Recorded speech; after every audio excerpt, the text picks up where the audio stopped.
This is a story about art. Art in the Caribbean. Art, culture, and education. This is also a story about discovery. I am Alexis Peskine, a French and Afro-Brazilian visual artist and photographer. Munalobe is the founder of Aya Consultancy. Together we came up with the Alexis Peskine and Caribbean Acupainting Workshop.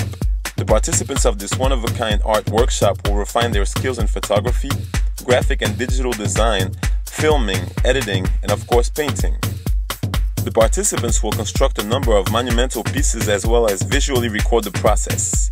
This multidisciplinary platform will allow young artists to redefine their creative voice and personal practice.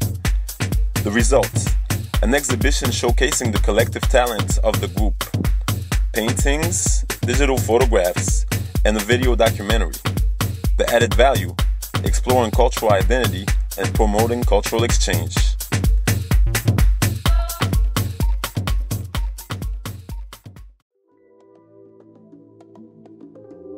My current work is actually a technique that I developed about 10 years ago. It is figurative and it talks about the Black experience and about identity in general. My work is called acupainting, in French acupuncture. The Caribbean is a creative hub, and I think that Jamaica is a perfect example of that. Well, Jamaica always intrigued me. Like, there's a vibrance, I think, about Jamaican culture that actually exported itself worldwide, and Jamaica's influence is undeniable. There's like tons of artists who are influential in a whole bunch of artistic fields that came out of Jamaica, from visual arts to music to dance to film to everything.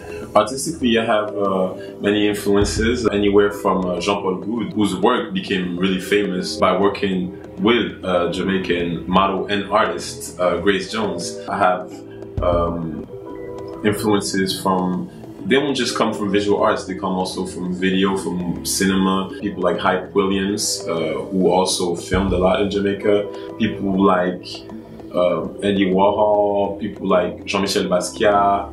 I like Satch Hoyt, of English, British, and Jamaican descent. I think that that Caribbean artists and Jamaican artists have a very interesting take on those questions of identity, and also of questions of globalism and of the future. Mounting a project of this magnitude is certainly a tedious yet very exciting task. What it requires, I think, first and foremost, is definitely cementing partnerships locally, ensuring that this project is made in the Caribbean for the Caribbean. At the same time, because it is an international project and because the artist himself is very international, we want to ensure that it can relate to people outside of the Caribbean as well.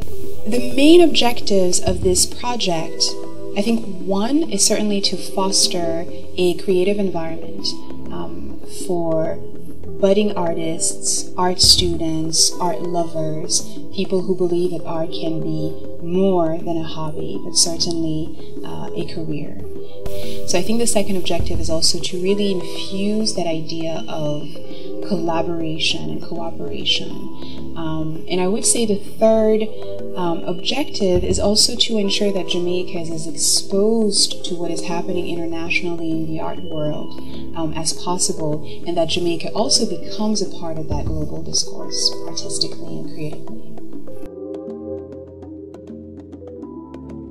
What I've done, for instance, in Senegal is I've looked at the work of these students, and from I give them critiques, and also I suggest the work of other artists who kind of are doing the same thing, who are articulating the same ideas in other parts of the world. So basically, I intend to bring some of the knowledge I have to them, and to cater to develop their own visual idiom, their own visual language. And I can also show what I have done as an example, and talk about the work of other people that I know who also are artists. And I want to show that we can actually make art and live out of art.